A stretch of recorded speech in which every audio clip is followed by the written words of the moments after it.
बैठे बैठे क्या करें, करना है कुछ काम। शुरू करो 11th का पहला चैप्टर लेकर मोहित सर का नाम। आपको तो पता ही है, जो हमारी प्रीवियस वीडियो थी उसमें हमने ये कहा था कि हम अब 11th और 12th के लिए मैथ की सीरीज शुरू करेंगे। तो उसी को देखते हुए हमने 11th क्लास का पहला चैप्टर यानी सेट की तरफ आए हैं। तो बने रहे आपके अपने channel mathematics by Mohit Sharma में और वीडियो को पूरा देखें, क्योंकि वीडियो में मैं पूरे के पूरे चैप्टर के टॉपिक कराने वाला हूँ। आज पूरे के पूरे चैप्टर को आज ही समाप्त कर दूंगा विद कंसेप्ट, बिकॉज आपको तो पता ही है कंसेप्ट इज पावर।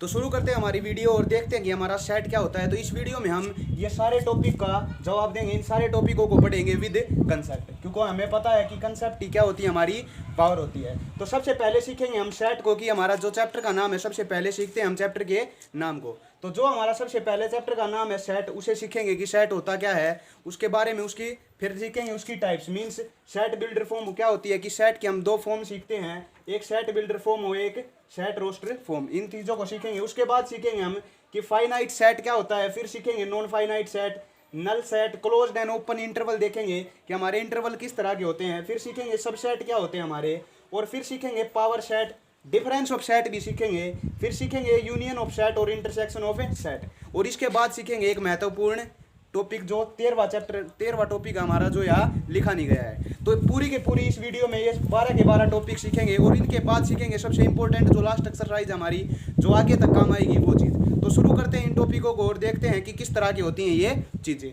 आओ चलो सीखते हैं। सबसे पहले बात करते हैं इसकी सेट की, कि ये सेट हमारे पास क्या होता है। सेट, तो सेट क्या होता है, जो हमारे चैप्टर का ही नाम है। अब कोई चीज़ें ले लो, अगर किसी चीज़ें को हमें अरेंज करना है, किसी चीज़ों को कलेक्शन करना हमें, जैसे हमें क्रिकेट के प्लेयर हैं, हमें पता है क्रिकेट की टीम में 11 प्लेयर होते हैं, उन 11 प्लेयरों को हमें जचाना है एक में। तो कलेक्शन करेंगे हम 11 प्लेयर, जैसे शिखर धवन आएगा, विराट कोहली आएगा, सचिन तेंदुलकर आएगा, उसी तरह हम क्या करेंगे, कलेक्शन करेंगे एक 11 खिलाड़ियों का या 15 खिलाड़ियों का। अभी कोई ये कहे कि ये बताओ कि भारत देश में जानवर और टाइगर कितने हैं हमारे पास, तो उनका कलेक्शन करके देखेंगे हम। तो कहना क्या चाह रहा हूँ मैं, सेट का मतलब ये है कि हम एक कलेक्शन कर रहे हैं जो वेल डिफाइंड है। क्या मतलब हुआ कि हमारा सेट क्या होता है, set is a the well collection of A object. अब ऑब्जेक्ट कुछ भी हो सकते हैं, जैसे हमने क्रिकेट के प्लेयर लिए, जैसे हमने टाइगर्स लिए इंडिया में, जैसे हम ये भी ले सकते हैं कि जो हमारे पॉपुलेशन में वुमेन्स कितनी है इंडिया में, तो किसी भी तरह का कलेक्शन हो सकता है, या ट्रिग्नोमेट्रिक रेशोज का कलेक्शन होगा, या एल्जेब्रिक जो चीज़ें होंगी जिस तरह हमने होंगी, वो क्या होती है हमारी कलेक्शन ऑफ सेट। तो क्या लिख सकते हैं, well collection of objects, well collection of objects. कहने का मतलब ये है कि हमें कलेक्शन करनी होंगी ऑब्जेक्ट्स की, वो ऑब्जेक्ट कुछ भी हो सकता है। तो सेट क्या होता है, set is a well collection of A object. जैसे अब बात करते हैं कि एक एग्जांपल लेते हैं और दिखाएंगे कि सेट होता क्या, उसके लिखते कैसे हैं। उसके बाद हम सेट को इस तरह लिखते हैं, जैसे 1 2 3 4 5 6, इस तरह हमारे चलते जाएंगे। तो ये ऐसी ब्रैकेट यूज करते हैं हम सेट को लिखने के लिए। जब आप ऐसा लिखेंगे तो अगला अपने आप समझ जाएगा कि हम किस चीज़ की बात कर रहे हैं, हमारी सेट की बात कर रहे हैं। तो ये जो ब्रैकेट होती हैं, इन ब्रैकेट्स को हम क्या नाम देते हैं, इसको सेट लिखते हैं। या हम ये लिख दें कि x such that x is square of natural number less than 100। हमने ये भी एक सेट लिख दिया। ये भी क्या है, एक एग्जांपल है किसका, सेट का।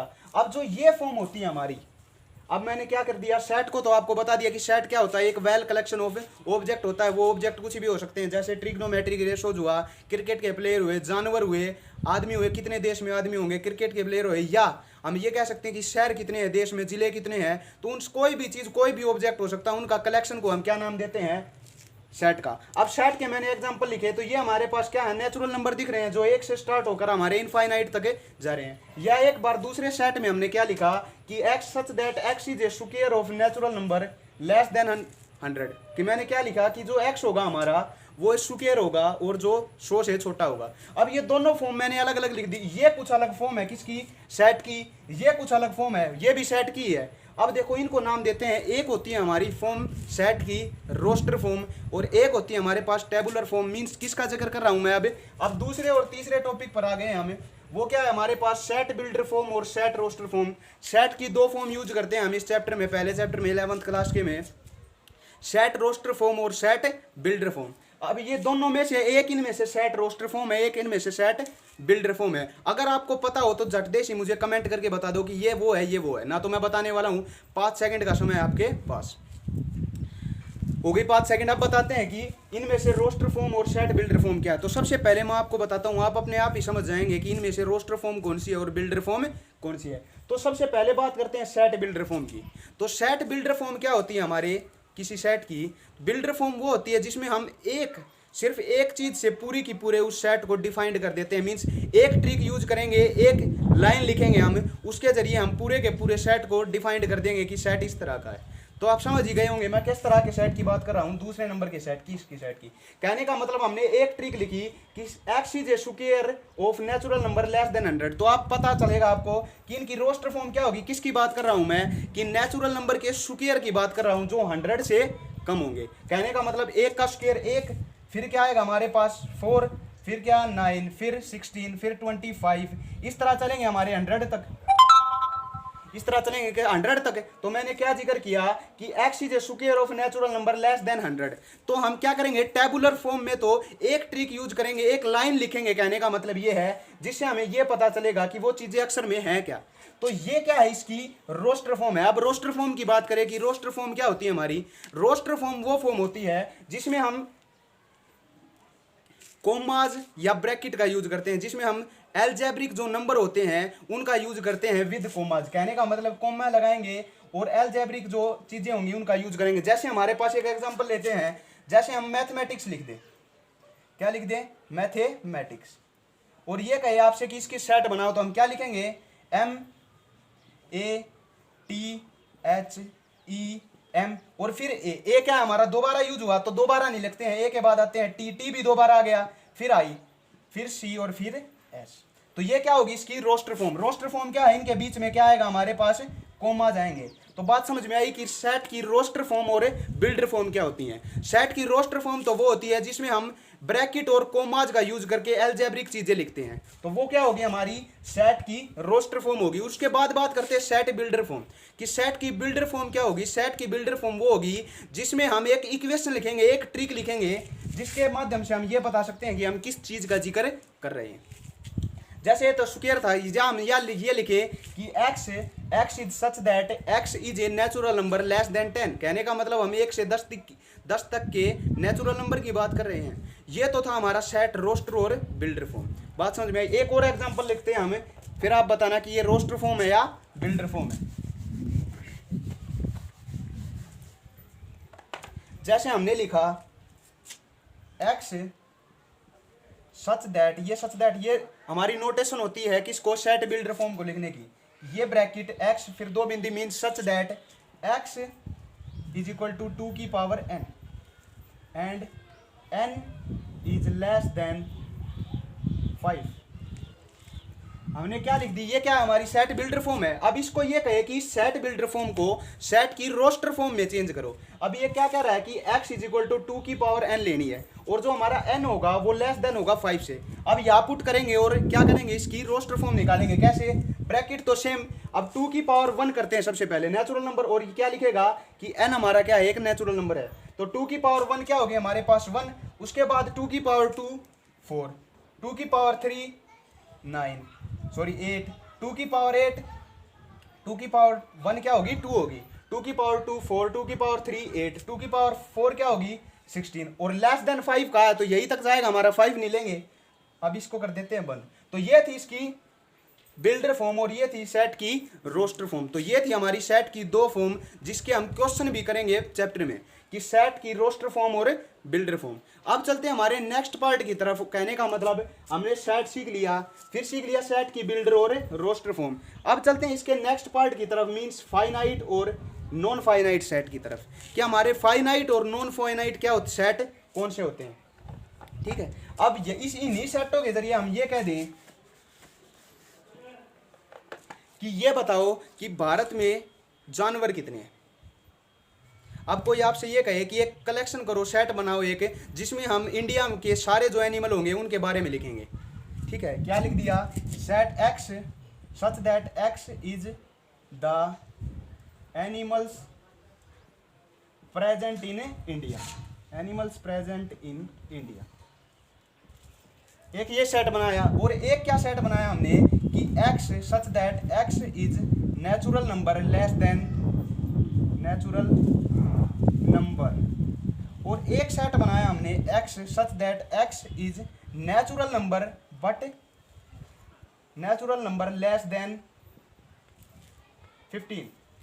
अब ये तीन सेट लिखे मैंने, क्या कि x such that x is the animals present in India, या x such that x is a natural number, और x such that x is natural number less than 15। अब इन तीनों में से कुछ तो हमारे फाइनाइट सेट होंगे और कुछ होंगे नॉन फाइनाइट। अब नाम से ही क्लियर दिख रहा है हमें कि फाइनाइट चीजें कौन सी होती हैं जिनको हम गिन सकते हैं, फाइनाइट जो इनफाइनाइट नहीं है, कहने का मतलब ये। तो फाइनाइट सेट कौन सा सेट होता है? फाइनाइट सेट वो होता है जिसकी कैलकुलेशन हम कर सकें। जैसे हमारा लास्ट वाला पार्ट है कि x is a natural number less than 15, कि 1 से लेकर 15 तक के नेचुरल नंबर लेने हैं, तो इनको तो हम काउंट कर सकते हैं कि 1 से 15 तक के हमारे क्या नेचुरल नंबर। अगर अब बात करते हैं ऊपर ले सेट की कि x is a natural number, x natural number लेने हैं, तो ये तो नहीं बताया, इसने कोई कंडीशन नहीं दी कि ये नेचुरल नंबर लेंगे कहाँ तक। हमें तो पता ही नहीं कि हमारे नेचुरल नंबर कहाँ तक चलते हैं, इनफाइनाइट नंबर तक चलते हैं, हमें तो पता ही नहीं कहाँ तक चलते हैं, तो उनको तो हम लिख ही नहीं सकते, इनफाइनाइट तक हो तो ये क्या होगा हमारा नॉन फाइनाइट सेट या इनफाइनाइट सेट। अब बात करते हैं पहले सेट की कि x is the animal present in India. अब देखो इंडिया में कितने एनिमल्स प्रेजेंट है ये बताओ, काउंट कर सकते हैं? ज़्यादातर ये बोलो कि हम काउंट कर भी लेंगे यूज करके, लेकिन अगर इस इंडिया की जगह हम वर्ल्ड लिख दें तो काउंट ही नहीं होंगे। तो कुछ सेट ऐसे होते हैं जिनकी कैलकुलेशन हम कर ही नहीं सकते, जिन सेटों को हम बना ही नहीं सकते, वो कौन से सेट होते हैं हमारे नॉन फाइनाइट सेट। और कुछ सेट ऐसे होते हैं हमारे जिनकी कैलकुलेशन हम कर सकते हैं। तो जिनकी कैलकुलेशन, जिनकी अरेंजमेंट, जिनको हम सेट में लिख सकते हैं, वो कौन से होते हैं हमारे फाइनाइट सेट। और जिनकी कैलकुलेशन हम कर ही नहीं सकते, हमें ये ही नहीं पता कि वो चीज़ें हैं कितनी, वो कौन से होते हैं हमारे नॉन फाइनाइट सेट। तो ये थे हमारे फाइनाइट और नॉन फाइनाइट सेट। अब चलते हैं इसके नेक्स्ट पार्ट की तरफ कि हमारा नेक्स्ट पार्ट क्या है। अब तक तो आसान चीज़ें चल रही हैं, अब चलते हैं इसके थोड़े टफ पार्ट की तरफ और देखते हैं कि नेक्स्ट पार्ट क्या है हमारे पास। तो नेक्स्ट पार्ट भी हमारा आसान है। क्या कह रहा है नेक्स्ट पार्ट? नल सेट बताओ कि नल सेट क्या होगा हमारा। तो नल सेट क्या होगा हमारा, देखो नल सेट। अब नल सेट भी हमारे नाम से ही पता चल रहा है कि नल सेट क्या होगा। नल का मतलब होता है जीरो और सेट का मतलब होता है कलेक्शन ऑफ ऑब्जेक्ट। कि नल सेट वो सेट होता है जिसमें हमारे जीरो ऑब्जेक्ट होते हैं, कोई ऑब्जेक्ट होता ही नहीं। तो फिर उस सेट को लिखते कैसे हैं? अब इसके पीछे नाम दिया है सेट। तो सेट तो हमारा कौन सा होगा जिसे हम ऐसे ब्रैकेट में लिखेंगे। तो अब इस ब्रैकेट के अंदर लिखे क्या, अगर कोई ऑब्जेक्ट है ही नहीं नल सेट में, क्योंकि नल सेट कौन सा होगा, नल सेट वो सेट होगा जिसमें हमारे पास एक भी ऑब्जेक्ट नहीं होता। अगर इसमें कोई ऑब्जेक्ट ही नहीं है तो इसके अंदर लिखेंगे क्या, खाली तो हमारा छोड़ ही नहीं सकते। तो नल सेट कौन सा होता है जिसमें कोई ऑब्जेक्ट नहीं होता, ये बात बिल्कुल कन्फर्म है। लेकिन इसे लिखते कैसे हैं, इन दोनों ब्रैकेट के बीच में हम एक अक्षर लिखते हैं, एक वर्ड लिखते हैं, वो क्या होता है हमारा फाई। नल सेटिस्फाई का मतलब होता है कोई ऑब्जेक्ट है ही नहीं। तो ये हमारा किसका एग्जांपल है, हमारे नल सेट का। जैसे क्या कहे, ये कहे कि x such that x is negative number greater than zero.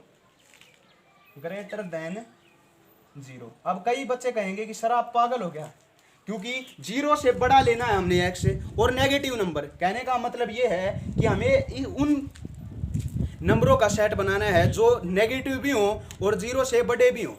ऐसा तो कभी पॉसिबल ही नहीं है कि जो हमें पता है नेगेटिव नंबर जीरो से छोटे होते हैं। अब इसने दोनों कंडीशंस दे दी कि वो नंबर नेगेटिव भी होना चाहिए और ग्रेटर देन जीरो भी होना चाहिए। तो ऐसी तो कोई प्रेजेंट ही नहीं है। तो ये क्या, किसका एग्जांपल हमारा नल सेट का। तो इसके बीच में हम क्या लिखेंगे, इसके बीच में हम लिखेंगे फाई, कि इसमें तो कोई ऑब्जेक्ट बनेगा ही नहीं। तो ये किसका एग्जांपल था, हमारा नल सेट का। अब बात करते हैं नल सेट के बाद क्लोज्ड एंड ओपन इंटरवल को। ये सबसे इंपॉर्टेंट पार्ट होता है हमारा सेट का। तो सीखते हैं कि हमारी इंटरवल्स किस तरह के होते हैं।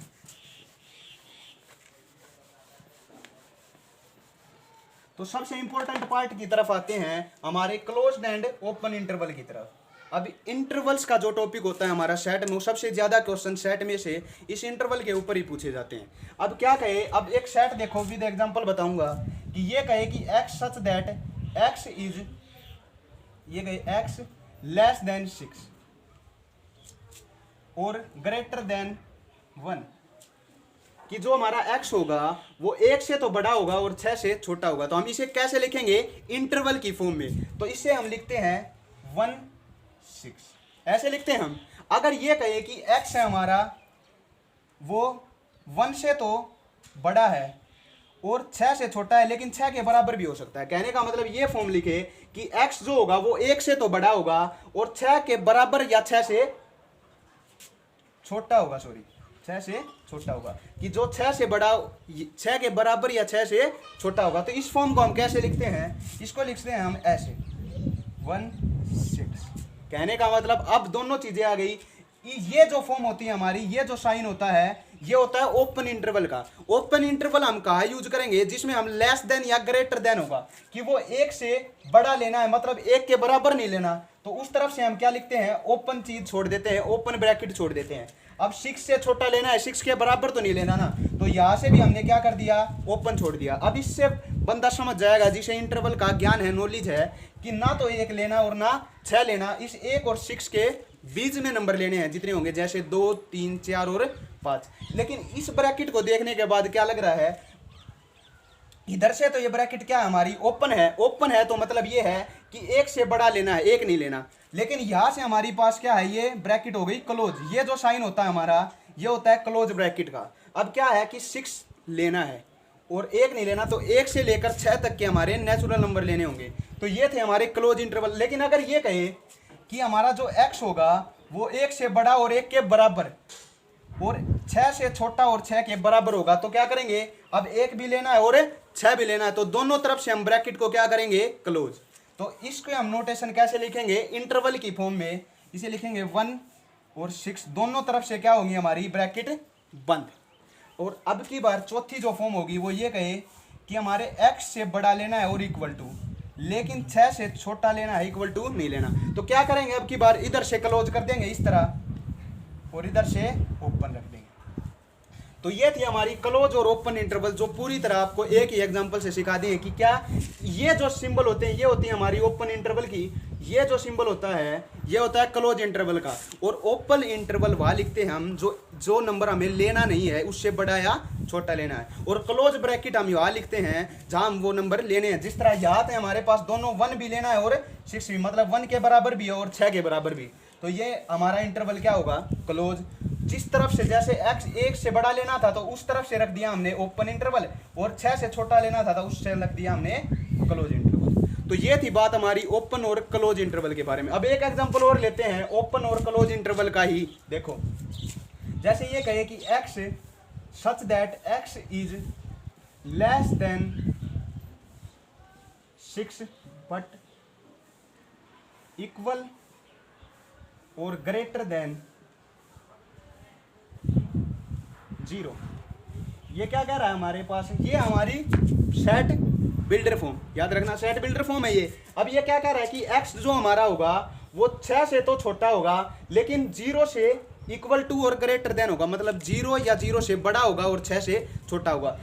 इक्वल और ग्रेटर देन का साइन लिया तो हम क्या लिखेंगे? 0 से 6। हमारा इंटरवल तो ये बना, आप लिखते हैं इसकी क्लोज और ओपन ब्रैकेट। वो क्या होगी? देखो 0 और 0 से मतलब बराबर, 0 हमारी काउंट होगी, तो यहां से कर देते हैं क्लोज। यहां से हमने क्या कर दिया? Close interval. और 6 से छोटा लेना है, 6 के बराबर तो नहीं लेना, लेकिन 6 हमारा काउंट नहीं होगा, तो यहां लिख देते हैं हमें ओपन ब्रैकेट। तो ये होगी इस फॉर्म की, इसकी क्लोज और ओपन इंटरवल। तो बात समझ में आई कि हमारा क्लोज्ड और ओपन इंटरवल होता क्या है। तो ये था हमारा क्लोज्ड और ओपन इंटरवल, जो सबसे इंपॉर्टेंट पार्ट है इसके। अब सारे के सारे इंपॉर्टेंट पार्ट चालू होंगे, सबसेट, पावर सेट, डिफरेंस और यूनियन इंटरसेक्शन। तो चलते हमारे नेक्स्ट पार्ट की तरफ, मींस इसके कि ये सबसेट होता क्या है। हमने हमारे 7 पार्ट क्लियर कर चुके हैं। अब चलते हैं इसके 8वें पार्ट की तरफ, मींस सबसेट की तरफ, कि सबसेट क्या होता है। अब सबसेट कोई एक सेट नहीं होता, किसी सेट का सबसेट होता है। सबसेट नाम से ही क्लियर है, सब मतलब छोटा। तो किसी सेट का हमारे पास सबसेट होगा। जिस तरह हमारे पास कोई ए सेट दे रखा है, वो क्या है हमारा 1 2 3। ये हमारे पास है। अब कोई आपसे ये कहे कि जो ये हमारा ए सेट है इसके सबसेट बताओ कितने होंगे, सबसेट। तो सबसेट की डेफिनेशन अगर कोई आपसे पूछे तो हमारा सबसेट क्या होता है, सबसेट वो सेट होता है जो किसी मतलब ये कहे कि इसके सबसेट बताओ, तो सबसेट वो होगा जो किसी सेट के सारे एलिमेंट उसमें प्रेजेंट हो। कैसे कि जैसे ए के सबसेट बताओ, तो ए के सबसेट कितने बनते हैं ये बताता हूं। सबसे पहले ए जो ए होगा हमारा उसके सबसेट बनते हैं 2 की पावर n। कितने सबसेट बनते हैं आपके पास 2 की पावर n, कोई नहीं बताएगा, ये बात याद रखना, नोट कर लेना कॉपी में कि किसी सेट के सबसेट कितने बनते हैं, वो बनते हैं 2 की पावर n। n मतलब अब n होगा कि जितने उस सेट में नंबर होंगे ना उतने उसके सबसेट बनेंगे। अब 1 2 और 3 नंबर है हमारे पास, तो 2 की पावर 3 कितनी होती है हमारे पास 8।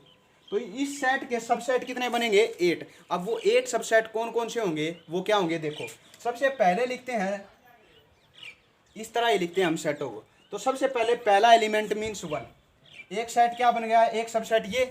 उसके बाद सबसेट क्या होगा 2, उसके बाद सबसेट क्या होगा 3, उसके बाद कौन से होंगे, उसके बाद होगा पहले 2 1 2, उसके बाद 2 3,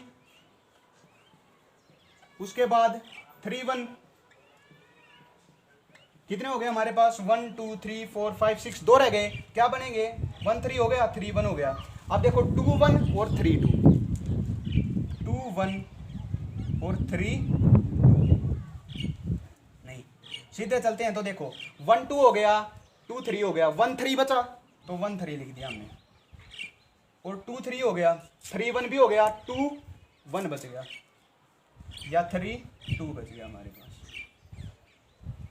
3 1 हो गया। और एक लिखते हैं पूरे के पूरे सेट को, मतलब 1 2 3।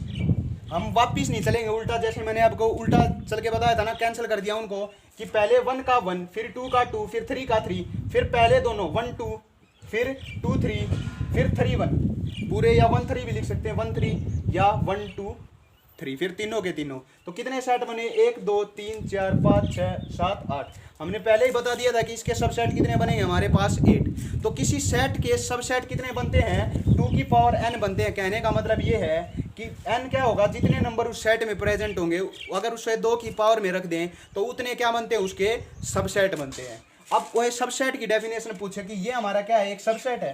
तो सबसेट क्या होता है कि सबसेट के जो सारे एलिमेंट होते हैं वो उसके सेट में प्रेजेंट हो, वो उसके सेट में सारे प्रेजेंट हो। जिस तरह 2 और 3 इसमें क्या है प्रेजेंट है, तो ये कोई सा भी सबसेट ऐसा नहीं होगा जिसके सारे के सारे एलिमेंट इसमें प्रेजेंट ना हो। चलो इनको तो बोलते हैं हम सबसेट। फिर इस सेट को क्या बोलते हैं, इस सेट को बोलते हैं हम सुपर सेट। कोई नहीं बताएगा बातें तो ध्यान से सुनना कि ये किसी सेट के ये तो हो गए सबसेट, तो इनका ये क्या है, ये है हमारे पास सुपर सेट। क्या नाम देते हैं इसे, सुपर सेट। तो सुपर सेट के बनते हैं सबसेट। तो अब सबसेट क्या होंगे, every element of a subset is present in super set then it is a subset. तो सबसेट की डेफिनेशन क्या होगी कि सबसेट के सारे एलिमेंट अगर सुपर सेट में प्रेजेंट है तो वो उसका क्या होगा, सबसेट होगा। बात समझ में आई, ये थी सबसेट की बातें। अब जैसे एक और एग्जांपल लेते हैं, जैसे हमारे पास कोई सेट है P, उसे लिखते हैं 2 और 3। ये क्या हमारे पास सुपर सेट है, इसके सबसेट बनाने होंगे। तो सबसेट क्या होंगे, देखो 1 और 2 एलिमेंट प्रेजेंट है तो 2 की पावर 2 कितने हो गए 4। तो हमारे पास कितने सबसेट बनेंगे, इसके 4 सबसेट बनेंगे। इसके बनाते हैं 4 सबसेट। सबसे पहले 2 एज इट इज, फिर 3 एज इट इज, फिर 2 3, और फिर एक वापिस वाला 3 2। तो 4 सबसेट बने, 1 2 3 और 4। तो बात समझ में आई कि हमारे सबसेट होते क्या हैं। उसके बाद बात करते हैं इसके नेक्स्ट सेक्शन की तरफ, पावर सेट। पावर सेट क्या होता है, इसी से संबंधित है हमारा पावर सेट। जो सारे सबसेटों का कलेक्शन होता है ना, उसे बोलते हैं हम पावर सेट। कि पूरे जो सारे के सारे collection of all the subset is called the power set. अब इन सारे सबसेट को हम एक में इकट्ठा कर दें। कहने का मतलब ये 4 सबसेट हैं, इनको एक में इकट्ठा कर देते हैं। कैसे, 2 3 2 3 और 3 2। इन चारों को हमने एक सेट बना दिया। तो जो ये सेट बना है हमारे पास पूरा का पूरा, इसे क्या नाम देते हैं हम, पावर सेट। तो पावर सेट क्या होता है, the collection of all the subsets is called the power set. कहने का मतलब ये है कि जितने के जितने जो सबसेट होंगे हमारे, उन सबसेटों को हम कलेक्शन कर दें, उनको जोड़कर एक सेट बना दें, उसे नाम देते हैं हम पूरा का पूरा पावर सेट। अब बात करते हैं पावर सेट के बाद एक और नाम आता है हमारे पास, यूनिवर्सल सेट। यूनिवर्सल सेट क्या होता है फिर? यूनिवर्सल सेट वो सेट होता है जिनमें ये सारी की सारी फॉर्म प्रेजेंट होती है। कहने का मतलब सब सेट भी, पावर सेट भी, जो सबसे फाइनल सेट बनता है, इसके भी बाद जो इस पावर सेट से भी बड़ा सेट, जो पूरे के पूरे सब चीज़ों को जोड़ कर देता है, उसे बोलते हैं हम यूनिवर्सल सेट। अब बात करते हैं पावर सेट के बाद डिफरेंस ऑफ सेट की, कि हमारे पास ये डिफरेंस ऑफ सेट का क्या मतलब होता है। तो डिफरेंस ऑफ सेट का मतलब है घटा। दो सेटों की क्या होगी? दो सेटों की क्या होंगे हमारे? डिफरेंस। जैसे ये कहे कि हमारे पास ए सेट है 1 2 3 और 4, और हमारे पास कोई बी सेट है 1 2 4, और आपसे ये पूछे कि a माइनस बी बताओ और b माइनस ए बताओ। कहने का मतलब डिफरेंस ऑफ सेट का मतलब ये होता है कि a में से जब b घटाएंगे तो क्या कौन सा सेट आएगा, और b में से जब a घटाएंगे तो कौन सा सेट आएगा, बताओ।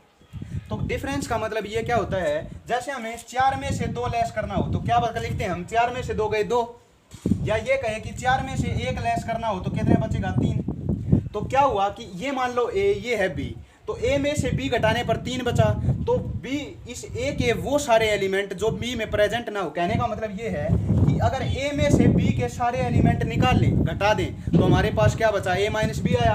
अब देखो b में कितने हैं? 1 2 और 4, तो इसमें से 1 2 और 4 घटा दो और सारे के सारे लिख दो। 1 2 और 4 गए तो क्या बचा? सिर्फ 3 बचा। तो हमारे पास a माइनस बी क्या निकल कर आया? 3। हमारे पास सिंपल जो अलजेब्रा की घटा होती है उसी तरह है a माइनस बी। कहने का मतलब a के वो सारे एलिमेंट जो b में प्रेजेंट ना हो। तो b में कौन से प्रेजेंट नहीं है? सिर्फ 3 ऐसा एलिमेंट है जो a में तो है लेकिन b में नहीं है। कहने का मतलब a में से b के सारे एलिमेंट लेस कर दो। अब b माइनस ए करते हैं, तो b माइनस ए का मतलब क्या होता है कि b में से a लेस कर दो। कहने का मतलब b में जितने एलिमेंट है वो एलिमेंट जो a में नहीं है, मतलब a घटा दो। तो b में देखो 1 2 4 है, इसमें देखो 1 2 3 और 4 दोनों है, तो 3 और बचा, लेकिन माइनस नहीं लिखते हैं, तो क्या लिखेंगे इसको? नल सेट या 5। नल सेट या 5। इसके में एक और ले लेते हैं, 5 ले लें, तो क्या बचेगा? 5 बचेगा। जैसे इसमें एक और जोड़ दो 5, तो क्या आ जाएगा इस 5 की जगह? 5। कहने का मतलब ये है b माइनस ए या a माइनस बी का क्या मतलब है कि a के वो सारे एलिमेंट जो b में प्रेजेंट ना हो, और या क्या होगा? b के वो एलिमेंट जो a में प्रेजेंट ना हो। कहने का मतलब a में से b के सारे एलिमेंट घटा दो या b में से a के सारे एलिमेंट घटा दो। तो ये थी हमारे पास क्या? डिफरेंस ऑफ सेट की। दो एक सेट में से जब दूसरा सेट लेस करेंगे तो क्या होगा। अब आप ये पूछोगे कि सर एडिशन ऑफ सेट क्या होता है? एडिशन ऑफ सेट कुछ भी नहीं होता। अगर ये कहे कि इन दोनों को ऐड कर दो तो क्या बनेगा? वो यूनियन बन जाता है। क्या होगा? आप बात करेंगे इसकी यूनियन और इंटरसेक्शन की। ये भी हमारे पास इंपॉर्टेंट पार्ट है, लेकिन आपके लिए एक क्वेश्चन है, अगर पता हो तो कमेंट बॉक्स में बता देना। वो होती है इक्वल सेट। इनके बीच में से एक सेट निकाल दिया, उसका नाम होता है इक्वल सेट। तो अगर इक्वल सेट आपको पता हो तो कमेंट बॉक्स में बताना, और इक्वल सेट का ना पता हो तो कमेंट बॉक्स में ये भी बताना कि नहीं पता सर। तो अगली वीडियो जो होगी हमारी, उसमें मैं इक्वल सेट भी बता चलूँगा कि इक्वल सेट हमारा होता क्या है। अगर वीडियो अच्छी लगी हो तो लाइक ज़रूर कर दो, और इस कमेंट का ध्यान रखना। अगर इक्वल सेट पता हो तो कमेंट बॉक्स में बताना क्या होती है, नहीं पता हो तो ये भी बताना सर कि अगली वीडियो में बताना ज़रूर। तो कमेंट करना ज़रूर। अब बात करते हैं यूनियन ऑफ सेट और इंटरसेक्शन ऑफ सेट की। ये क्या होते हैं हमारे पास? सबसे इंपॉर्टेंट पार्ट है हमारा यूनियन और इंटरसेक्शन सबसेट के बाद। तो अब यूनियन और इंटरसेक्शन का मतलब क्या होता है? देखो सबसे पहले ए कोई एलिमेंट है हमारे पास, जिसमें एलिमेंट है हमारे पास 1 2 3 और 4, और एक बी सेट है जिसमें हमारे पास एलिमेंट है 3 4 5 और 6। ठीक है। और सबसे पहले बात करें ए यूनियन बी। अब इस ये जो सिंबल होता है हमारा, ये होता है यूनियन का सिंबल, कि ए यूनियन बी क्या होता है हमारा। ये किसका सिंबल होता है? यूनियन का, कि ए यूनियन बी। तो ए यूनियन बी का मतलब क्या है कि ए और बी के वो सारे एलिमेंट जो कॉमन ना हो, सिर्फ कॉमन एलिमेंटों को छोड़कर और सारे के सारे लिख दो। कैसे? जिस तरह एक लिखा, दो ए के तो सारे 3 4, ये सारे लिख दिए। अब देखो इसमें 3 और 4 दोबारा आ गए, तो 3 और 4 को छोड़ दो, 5 और 6। ये होते हैं हमारा यूनियन की ए यूनियन बी। जैसे हमारे पास ये वेन डायग्राम से सिखाते हैं हम इस तरह। तो क्या किए, ये सारे एलिमेंट लिए हमने, ये सारे लिए और एक बार ये लिए कॉमन। कहने का मतलब यूनियन क्या होता है, ये और ये इन तीनों को जोड़ दे तो हमारे पास यूनियन आ गया। कहने का मतलब ये है कि कॉमन एलिमेंटों को छोड़कर और सारे जो एलिमेंट होते हैं वो लिख दे तो वो हमारे पास क्या होता है, ए यूनियन बी होता है। बात समझ में आई। अब ये पूछे कि ए यूनियन बी, क्या बी यूनियन ए के इक्वल होता है? कॉम्प्लीमेंट्री प्रॉपर्टी होती है जो हमारी, इक्वल होगा क्योंकि ये सारे लिख देंगे और फिर कॉमन को छोड़कर लिख देंगे। बात तो वही है कि ए यूनियन बी इक्वल होता है हमारा बी यूनियन ए के, उसका वेन डायग्राम होगा ये। अब अगर यूनियन ये है तो इंटरसेक्शन क्या है? अब ये किसकी बात थी हमारे पास, यूनियन की। अब बात करते हैं इंटरसेक्शन की, कि इंटरसेक्शन क्या होगा, इसी एग्जाम्पल से सीखते हैं। तो इंटरसेक्शन क्या होता है हमारा, अब आप अपने आप समझ जाओगे। देखो ये हमने मान लिया ए सेट है, ये हमने मान लिया बी सेट है, तो इसका यूनियन ये होगा। समझ ही गए होगे। कहने का मतलब ये है कि ए इंटरसेक्शन बी का मतलब क्या होता है, ए इंटरसेक्शन बी का फिर वो क्या होता है, ए इंटरसेक्शन बी का मतलब होता है ये उल्टा यू। ये जो सिंबल होता है वो इंटरसेक्शन का, ये जो सिंबल होता है वो होता है यूनियन का। तो ए इंटरसेक्शन बी क्या होगा, दो सेटों का इंटरसेक्शन क्या होगा, दो सेटों का इंटरसेक्शन होता है कॉमन पॉइंट। कहने का मतलब इन दोनों में जो सेम चीजें हो ना वो लिख दो, वो क्या आएगा हमारे पास, इसका इंटरसेक्शन है। तो कॉमन क्या है, सिर्फ 3 4 क्या है इनमें दोनों में कॉमन, तो 3 और 4, 3 और 4। तो क्या आया, यूनियन का मतलब होता है कॉमन को एक बार ले लो और सारे के सारे एलिमेंट जोड़ दो। और इंटरसेक्शन का मतलब क्या होता है, इंटरसेक्शन का मतलब होता है कि वो कॉमन चीजें हैं क्या। बात समझ में आई यूनियन और इंटरसेक्शन की। तो ये पूरे के पूरे टॉपिक क्लियर हो गए हैं। अब एक इंपॉर्टेंट बात बताने वाला हूँ। अगर इंपॉर्टेंट बात अगर ये नहीं सीखी, पहले ही चले गए वीडियो में से, तो आप चैप्टर सीख नहीं पाएंगे। तो यूनियन और इन सब के बाद एक चीज़ बची हुई है, क्योंकि मैंने वीडियो के शुरुआत में ही बताया था कि इन सब को करने के बाद एक इंपॉर्टेंट चीज़ बताऊंगा। बताओ, तो इस इंपॉर्टेंट चीज़ के लिए आपकी कमेंट की ज़रूरत पड़ेगी, तो उसे ज़रूर बताना कमेंट करके कि वो कमेंट है क्या। जैसे हमारे पास 2 नंबर होते हैं, 2 शब्द होते हैं इंग्लिश के, एक होता है बिलोंग्स टू और ये एक होता है हमारे पास कंटेन टू। और कंटेन टू में क्या फर्क होता है हमारे पास, बिलोंग्स और कंटेन में फर्क होता है किसमें, हमारे सेट के चैप्टर में। बिलोंग्स का सिंबल होता है ये, इस तरह जो सिंबल दिखेगा वो होगा बिलोंग्स का सिंबल। और अगर ये आधा सी लिख दे हमें तो ये किसका सिंबल होगा हमारे पास, ये होगा कंटेन का सिंबल। अब जो बात बताने वाला हूं उसे बिल्कुल ध्यान से सुनना कि जो हमारा बिलोंग्स का क्या मतलब होता है, बिलोंग करता है हमारा नंबर एक सेट में। कहने का मतलब कोई सेट है ए जिसमें एलिमेंट है 1 2 और 3। अब ये कहे कि एक जो होगा हमारा वो बिलोंग करेगा ए में, तो ए जो एक जो होगा वो बिलोंग करेगा क्या, सेट में।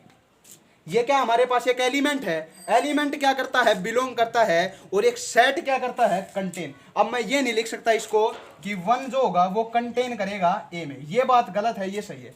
कहने का मतलब ये है कि जो एलिमेंट होता है वो बिलोंग्स करता है और जो एक सेट होता है, अब ये कहे कि 1 2 3 कोई हमारे पास एलिमेंट है ए और इसका सबसेट है हमारे पास 2 3, इसको मान लेते हैं पी।